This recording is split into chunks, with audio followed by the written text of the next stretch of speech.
هل يجوز أو يشرع الدعاء هكذا؟ لا، هذه بدعة ما لها أصل.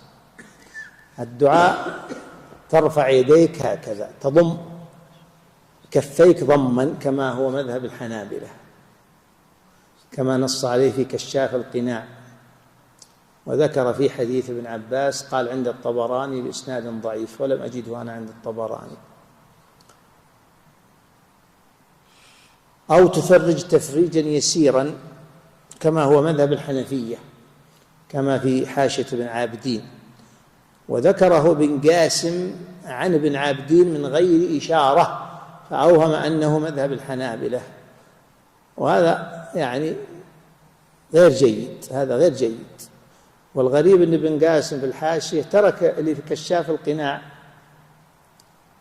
ما انتبه له طبعا، وراح يأخذ من ابن عابدين.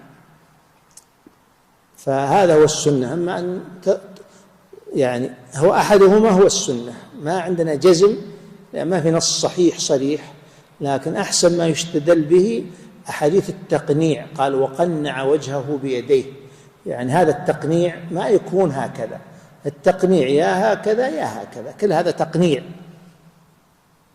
أما ما يفعله بعض الناس يسوي هكذا، هذه بدعة ما لها أصل، وإن ذكرها أشار إليها بعض متأخري المالكية، إما خانتني الذاكرة الآن، ولكنها ما لها أصل.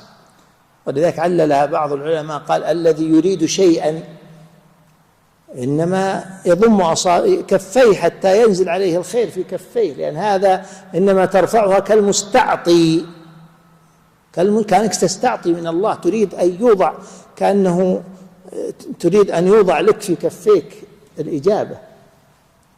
فعلى كل حال هذا هو السنة، وإما أن تضعها اتجاه صدرك أو اتجاه وجهك.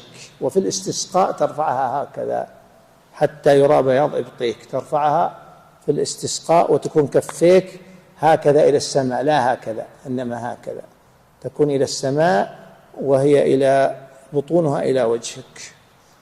الله أعلم.